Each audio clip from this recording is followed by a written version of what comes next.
So today it's my birthday and I'm in Ho Chi Minh City, but today's vlog is not a travel vlog. I asked for some interesting, difficult, probing questions from you guys and I now have a long list, so let's get into some of them. By the way, I've just got a Vietnamese coffee and it's so good to be back in Vietnam just for coffee alone.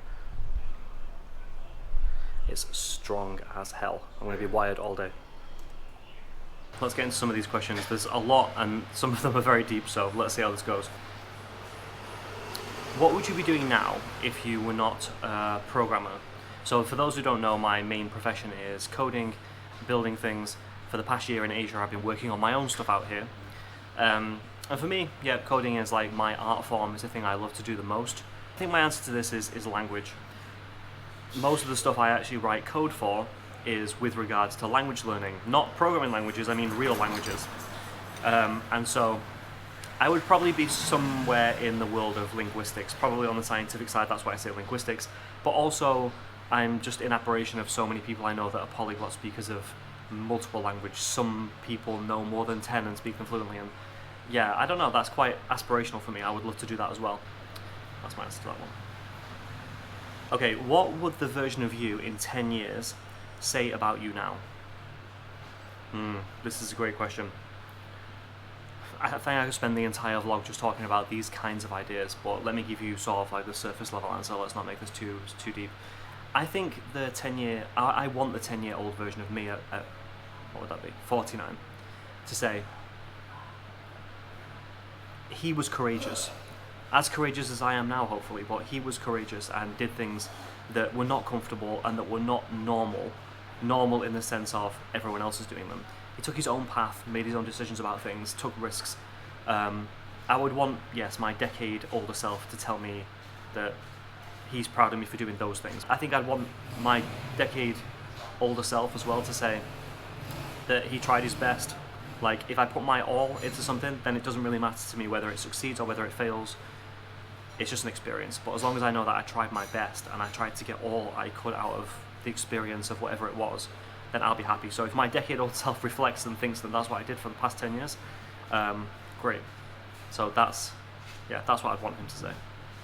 Okay, what's your most comforting memory? This is so difficult because I mostly forget things, so I don't actually have all of my memories to actually answer this question with. But a really curious one jumped to mind. I remember when I was about 10, I don't have many memories of being like 10 years old, but I remember when I was about 10, I was feeling like down or something. I was feeling like upset or unappreciated, unloved. I don't know what you want to call it. Like, there was something in me, that's what I remember at least, that I just didn't feel like I was being paid enough attention, let's put it that way. And I was on my mum and my nan used to live like 2 streets away from each other, so I would go between both houses quite often. And I remember on the way over from my mum's to my nan's, feeling this way, I threw myself on the floor because I knew, and it wasn't really like a super conscious thing, I was 10 years old, I just knew that if I actually hurt myself, that my nan would give me a lot of attention and help me and show me love. So I did that, and then I went in, I had a little graze on my knee, I was crying about it, even though I'd done it to myself, and she just obviously didn't question it and just immediately was like, oh, are you okay, like what happened, let me clean it for you, let me put this bandage on it, and just give me her whole and full love and care and attention. And yeah, hard to talk about, but that's definitely a comforting memory, but a little bit sad too. Wow, okay, this is getting deep. Next one. What's your favourite social media? I mean, I think all social media is mostly bad and it doesn't give me great vibes, but saying that, I try to use social media in a way that works just for me and don't play its games. So actually I get great conversations from very close people, close friends, people I've met out here on all social media. I sometimes have great conversations with people on Facebook, on Twitter, on Blue Sky now. And actually I have my own social network that I coded in the pandemic as a little hobby, and there's actually like 1,600 people on there as well, and some of those people are very, very cool people too. So yeah, I guess I don't really have a favourite. What I care a lot more about is the quality of the conversation that I have. And I think that, in a big way, is based on how I behave on those platforms, not just what the platform itself encourages. So yeah, I would say that whichever social media it is that you use, just be authentic and be yourself, and you'll attract people like yourself that way, and then you'll end up with good conversations and maybe good in real life friends as well. Alright, I've nearly finished this coffee, so I'm going to move on to the next spot and tackle a few more of these deep questions. I'm really surprised about these questions. Thanks everyone for giving me so many interesting, deep, probing questions. But yeah, I'm going to move spot and have another one, because I'm going to the gym after this, so I actually do need it. Right, let's go.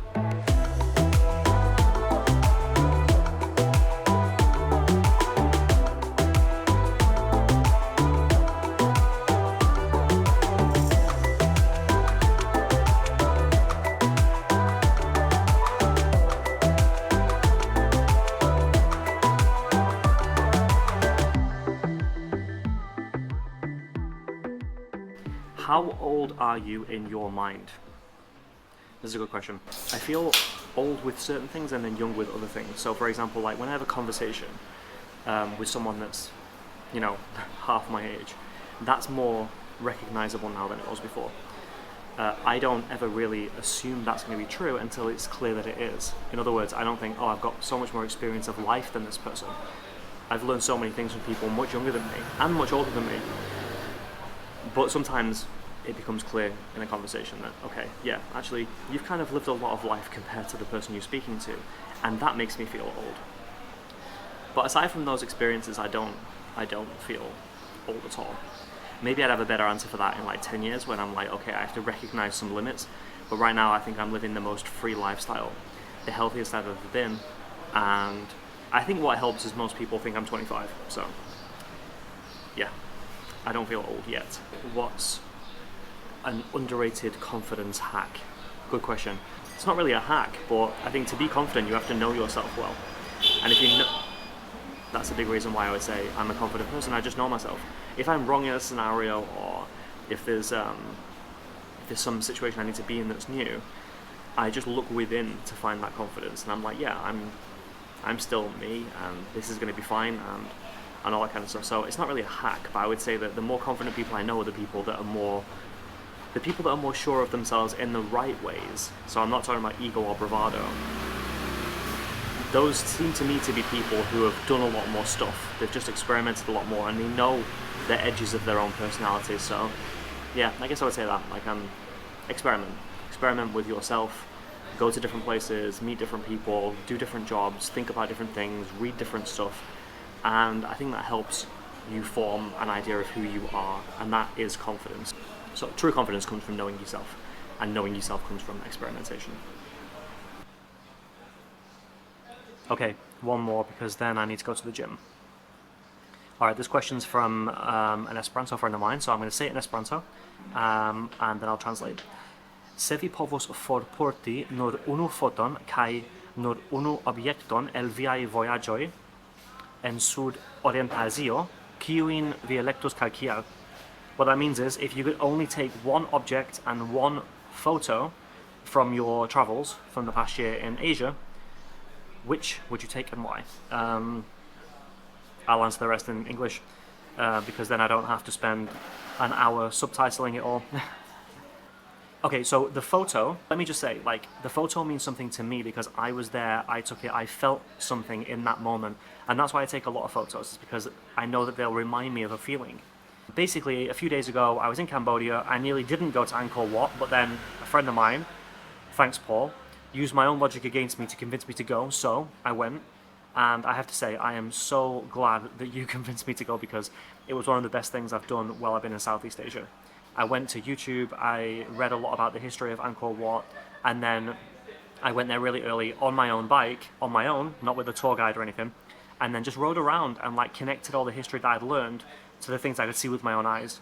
And that particular image of Bayon from the ancient city of Angkor in Cambodia just made me, I could just imagine like what that was like 800 years ago, when there was nearly 1 million people living in that ancient city, and it was thriving, and it was like the, I don't know, like the Dubai or a crazy modern city that everyone wanted to be in the ancient Khmer Empire.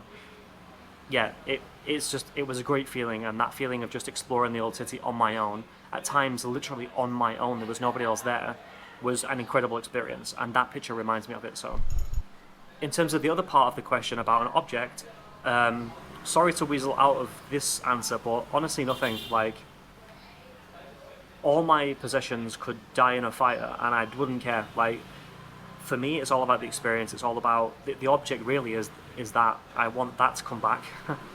That's it. I don't really have any objects. I don't really associate any value with them, and so there isn't any particular object that I would bring back or care to bring back. I literally have 2 rucksacks, and in there is just like this camera, my laptop, some clothes, and some basic other essentials. Nothing important, and I've long since detached from any kind of value associated with objects themselves. Okay, I'm going to the gym. I think I found the quietest gym in all of Ho Chi Minh City, and I'm very excited about it.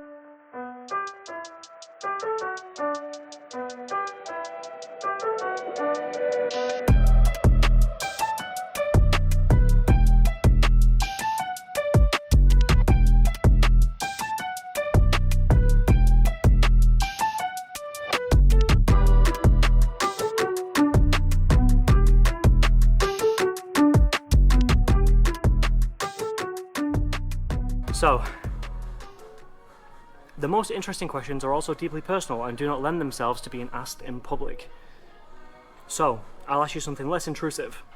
Which book left the biggest impact on you? First of all, great observation.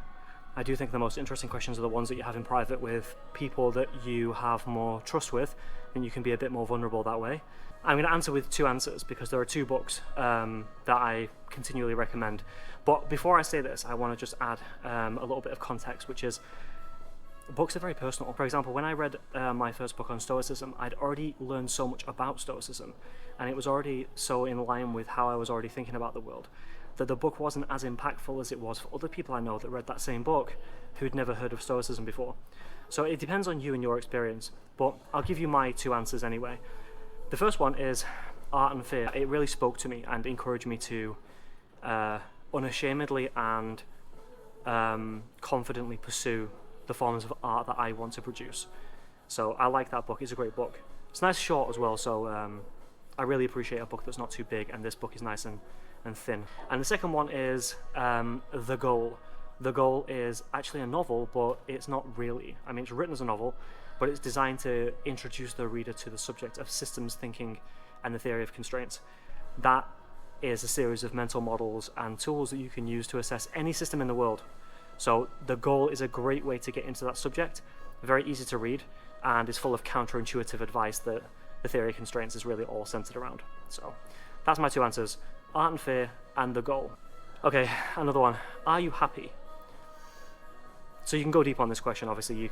What is happiness? Is happiness even a virtuous pursuit? Can happiness even exist without sadness? Those are all the typical kind of 9-hour conversations I have with some very close friends of mine. So I won't get into it too deeply, but just suffice to say, yes, I am happy in the moments that I want to be happy, I am happy. And in the moments that I don't want to be, I am not. So I would say, yes, mostly I'm happy, and mostly I strive to be happy because happy is just a nicer feeling than sadness, but I don't always need to be happy. I think it's more important to be peaceful and be able to take those moments that are just not happy for whatever reason and not let them define some form of failure or something like that. Like, unhappiness needs to exist for happiness to exist. So, but yes, I am happy, and especially in the last year where most of that's come from feeling much more free. I'm working on my own stuff right now. I'm pursuing my own business interests, and I'm in the meantime living an incredible life over here in Southeast Asia, and everything's very visceral, everything's very meaningful, and very much present and enjoying the journey. So that really helps me feel happy most of the time. Okay, one more before I need to go and get a shower. What was something that you thought was fundamentally true in your 20s or 30s, which you now think is not? I've got 3 answers for this. One is that money's the goal. I think in my earlier 20s I probably thought more like that. In my 30s I didn't really believe this. This mindset shift happened a long time ago actually. But it's an answer to the question that in my early 20s, I did think money was very important. Money does give you optionality, and optionality gives you options and gives you freedom, and those things are valuable. So there's no doubt about it, money is very, very helpful in other things, but you need to have the other things. And if you have the other things, the purpose, goals, a lot of the time you realize that actually you can sort of move other levers if you don't have as much money as you think you need. For example, you can lower your expenditure, you can just reacclimatize to a different kind of life where you don't spend as much. And actually there's a lot of interesting values in doing that, like eating humble, simple food once a day. For some people is the idea of a nightmare, but for me it sounds great. It sounds like you spend all day being hungry, really look forward to the meal, and then you eat it and you enjoy it no matter what it is. And I think that's much more in line with how we actually evolved. It's stoic, and it's kind of, I don't know, there's just an element of like not demanding anything from nature and just getting what is there and being happy with it. Here's my second answer. I used to also think it's just about the work. The work's the only thing that matters. I still really do believe in that good work stands out, but it doesn't stand out by itself. And this is the change. And I think this is a more recent mind shift than this didn't happen in my 20s. I spent most of my 20s building things that I thought were great, but not doing enough to figure out exactly how to sell those things or how to convince other people that they're great, or in some cases realize that only I think it's great. So yeah, it's not all about the work. That's my second answer. It's actually about many more skills as well. And I think that's also the reason why working with other people is so essential. And then my third answer is things don't just have a way of working themselves out. I mean, yeah, you can point to examples of where that's true, but things don't really work themselves out. I think it's important to understand what role you play in things working themselves out, and you take responsibility for that, and you do it. If you're unhappy and you just simply say, well, things have a way of working themselves out. No, why would they? Maybe you'll stay unhappy. Maybe they're actually the way they are because of you. Maybe things have a way of working themselves out actually is only if you take responsibility for them. So I don't actually believe that in most cases anymore. I don't believe that things will work themselves out. I think every problem is something that requires an assessment, and then you need to ask yourself, what do I need to do here? Sometimes the answer is nothing, but sometimes the answer is, I need to change my mindset. I need to learn something. I need to approach this problem differently. There you go. Okay, I've got a few more questions to tackle, but I'm going to go get a shower and pick this back up later and answer the remaining questions, because there's still some great ones in there. A lot of these questions are much deeper than I expected them to be, and hopefully my answers are interesting to you. And by the way, if you have different answers, I would love to hear them, so put them in the comments. I think all these questions apply to all of us, and I think it would be worth everyone thinking about these questions and figuring out how to answer them for themselves. And I'd be really interested to know what other people's answers to some of these things are. Right, I'm tired. That was a good session. Time to go. Alright, one more question and then I'll tackle the remaining ones a bit later, because I have a coffee in front of me that is screaming my name. Which member of your family are you the most like? You're the average of the 5 people you're closest to, so where do you see them reflected in your personality? Right, okay, so I have a small family, so I'm going to talk about all the obvious members of my family that I think manifest in my own personality in some way, and I'll tell you why. So, my nan, who passed away a few years ago, I always remember her being very orderly. Every time we would go to her house, everything was in its own place and everything was very tidy, and she was very proud of that. And that was a little bit of a contrast to how my parents' house was, which was a bit more, just more things. For example, whenever I've got something on the desk, everything will be sort of aligned. This is a little bit OCD, but everything will be aligned with horizontally or vertically with each other, and everything just needs to sort of make sense on the table. The laptop needs to be beside the coffee cup, but not too far back, not too far forwards. I don't know, I just think about all this kind of stuff, and so the orderless, how do you say this, the order, the tendency and preference to have order with everything, I think comes from my nan, so I think that's reflected in my personality. My granddad, what always struck me about him, he was such a proud man, even until his very, very last days. He was very, very proud and strong, even when he was in his very late 80s, early 90s, very strong man. And whenever I would see him, he would really instill in me this desire for knowledge and to understand things, not just to learn things, but to actually deeply understand them. And he instilled in me that strength of character, and also that thirst for really understanding stuff, not just learning it. So I think that part of my personality comes from him. From my mum, I think I am like her in the way that I am very open-minded and quite a liberal person. I believe everyone should be able to do everything as long as it doesn't break obvious laws, and I don't think we should have too many laws, or unless it hurts somebody. Aside from that, I fully support everyone's right to do whatever the hell they want and live their life the way that they want to. And I think a lot of that comes from the influence of my mum, because I think she's a very liberal person, very open-minded person. I think I get that from her. From my sister, who is 3 years younger than me, strength for sure, like fierce confidence and strength. So yeah, every time I see her deal with whatever it is that she's dealing with, and she's dealt with a lot, it's a nice reminder of just how strong she actually is. And I think we're both very similar in that way. I think a lot of that has also come from our mother, but it manifests in each other, in me and her, differently. So I see it in her, and it reminds me that I have it, but also that she has it. So from my girlfriend, who you normally see on this vlog, but you're not seeing right now because I'm traveling alone. Just, I don't know, I'm sometimes very logical as a person and don't necessarily show. I do feel a lot of emotion for sure. I'm quite an emotionally engaged person, but it doesn't necessarily manifest itself in like an externalized way.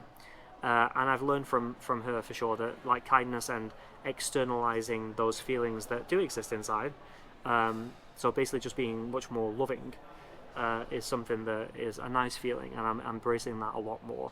So I've learned from her definitely to be more kind, more loving, and I'm not too ashamed of that. Like, yeah, I definitely learned that from her. Thanks again everyone for sending these questions. It's actually really interesting to reflect on some of these questions, because I didn't necessarily think about these before I'd received them, but it's cool. Hopefully this is a very different kind of vlog. It's quite a lot of talking, but hopefully it's interesting. Hopefully it's making you think about these questions yourself.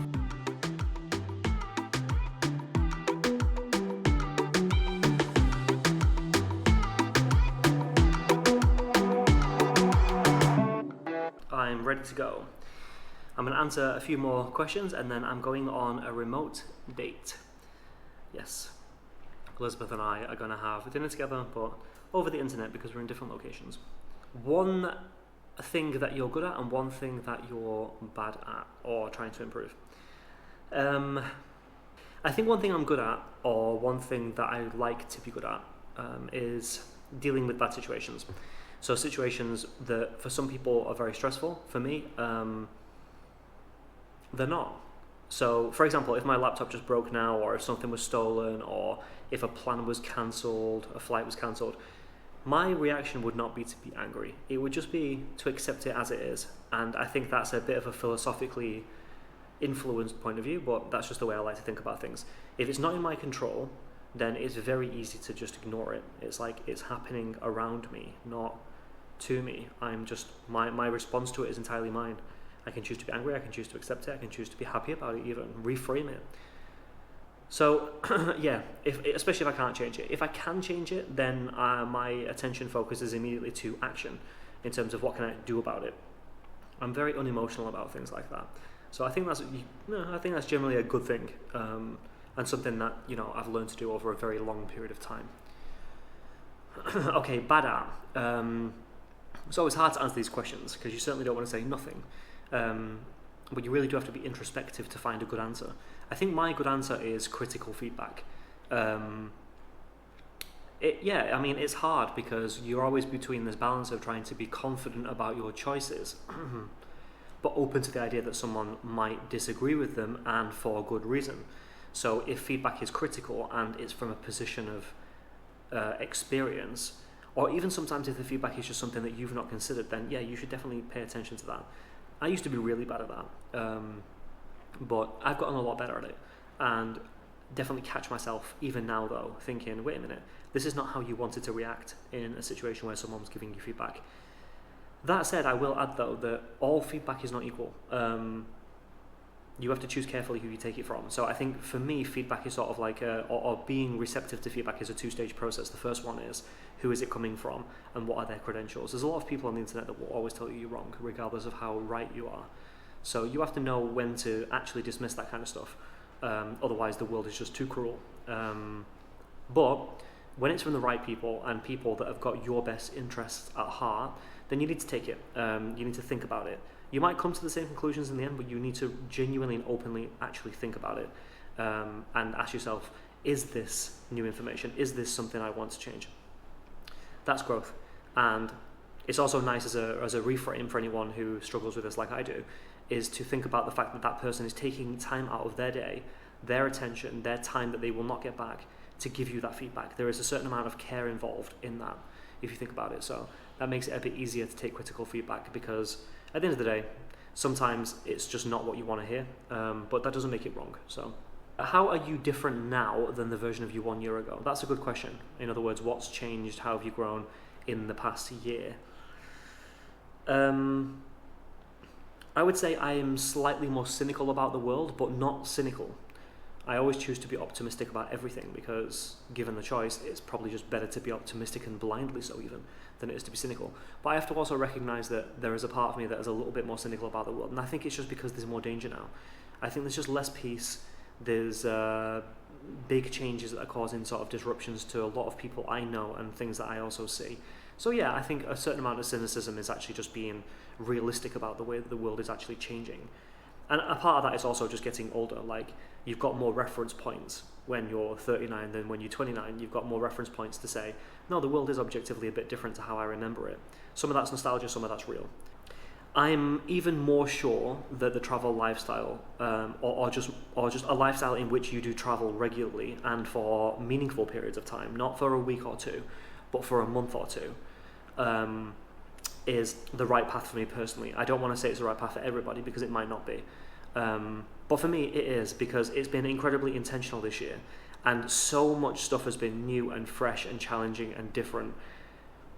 All of that stuff just makes life feel much more visceral and much more interesting.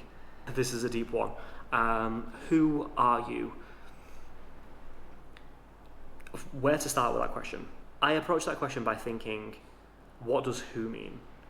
Does it mean how do you identify? Does it mean what do you value? I think it could mean either of those things, and I think it's important to distinguish between those two things of, like, what do you identify as, or what do you value?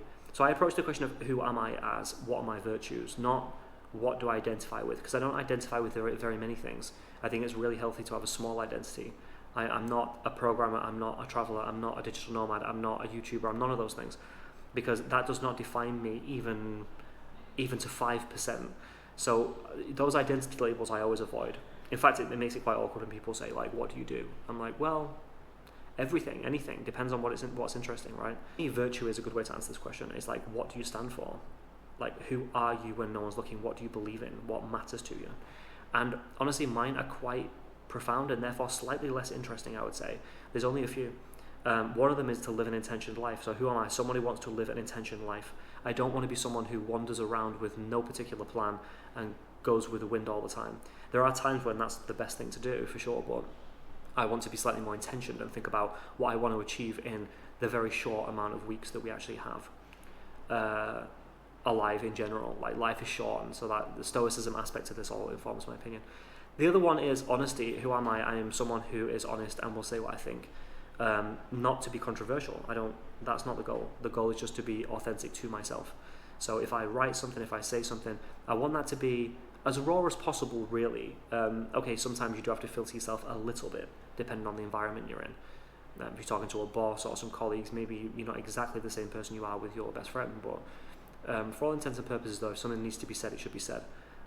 It should be said in the right way, but honesty is super important in relationships, in business, in your personal life, with friends, just everywhere. So who am I? I'm an honest person. I'm a person who wants to live an intentioned life. And I would say another part of a virtue for me is to fulfill potential. So not squander your opportunities. And so where those opportunities present themselves, or where I'm working on them, I want to take them seriously. So in the gym, I take it seriously.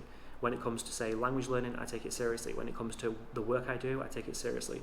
And what that means really is just showing up and doing the work and not treating it like it's something you can just do on the side, or you can do in 10 minutes, or it's okay, I can just do that at the end of the day. It's actually making sure that you create the space for that, because everything that's worth doing is probably not easy. So that's the question. That's my answer to who are you. Those three virtues for me are really important. There's probably a couple more in there as well when I think about it, but when you return to the UK, what do you imagine will be the most jarring reverse culture shocks? Wow. I really don't know. I've been out of the UK for a year now, and by the time I get back, it'll be almost 2, according to the current plan at least. So I think it's just going to, I think probably the biggest one is going to, well, climate's going to be one for sure. That's not really a culture shock, but that will be a change. I literally have not experienced weather colder than 26 degrees here, and most of the time it's more like 36. Today was 40, so not great for me actually. It's harder to concentrate, it's harder in the gym. So the climate's going to be one. I think a big one, honestly, is going to be intentionality. People live different lifestyles over here, especially the Westerners that live here, or the ones that are here long term. It's just different. People, there's a lot of younger people, there's a lot of people that say don't have families, and so it's a very different kind of life. You can probably imagine what that looks like. People do a lot of stuff together, people go on trips together, people hang out, co-work, people of all ages. There's a very sort of independent people kind of thing, whereas at home it's much more family oriented. A lot of my friends now have families, and people tend to sort of go to their jobs, come home, stay at home, and maybe they see each other on the weekend or you know, that kind of thing, but there's not that much serendipity that happens. So I think that's going to be a big one. Okay, I've got one last question here, and it's an interesting one. For anyone that's watched Traitors, this is referring to the game that Traitors is based on called Werewolf. Right, let me read you the question. There are 4 players left. As the only wolf, you're outnumbered 3-1. It's daytime, so we're at the round table, and you really need the villagers to take out another villager, because if they do, you win. Yes.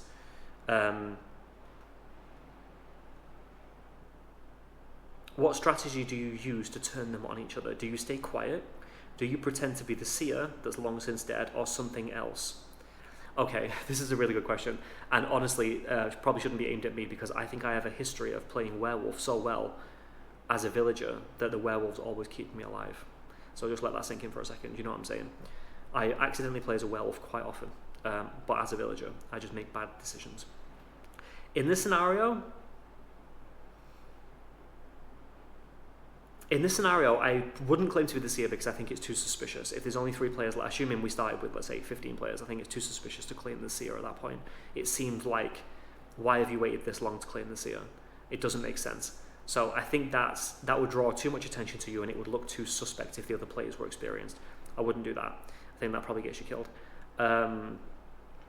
I would not just completely stay quiet either, though that is a strategy that I've seen work plenty of times in the final 4, just stay quiet. I probably wouldn't stay super quiet because I think too quiet is also going to draw attention to you. So I think what I would probably do is I would start talking about myself as being, like, I would say things like, for example, I just don't know, out of you 3, I know it's not me, I know it's not me, I just don't know out of you 3 who it's going to be. If it's not me and I trust you, it must be one of you 2, it must be. And I think that kind of psychology of me being so confident that I'm not, and my only attention is on who must be lying to me, would hopefully swing it. But it depends. With experienced players, they would know that's what I was doing, and it wouldn't work. So it very much depends on who I was playing with. If you're a werewolf player, I'd love for you to answer that question in the comments as well, because it's really interesting, actually. It's a good question, that. Thanks for that question. All right, okay, that's it. This vlog is very long. There's lots of questions there, and I need to leave and go and have a remote dinner date. So there we go. 39 years old. There's a bunch of answers to some great questions there. In fact, all of those questions were great. So thank you, everyone, for sending me cool, interesting questions. Please take a stab at some of those questions yourself in the comments. I genuinely want to know what other people think about some of these things, because they're all very interesting questions. Right. Time for me to go. I'll see you in the next vlog, and it will be with my partner in crime again, because I'm currently in Ho Chi Minh City, which is in the south of Vietnam, and tomorrow I leave for the central-ish part of Nha Trang, and then from Nha Trang I will be in Da Nang a few days later. So I'm looking forward to being back where it all started, in Da Nang, for season 2, and yeah, let's see how that goes. We'll do another vlog and show you around and show you what's changed in the past year since we arrived in Vietnam. Okay, that's it. Thanks for all the birthday wishes, and I will see you in the next one.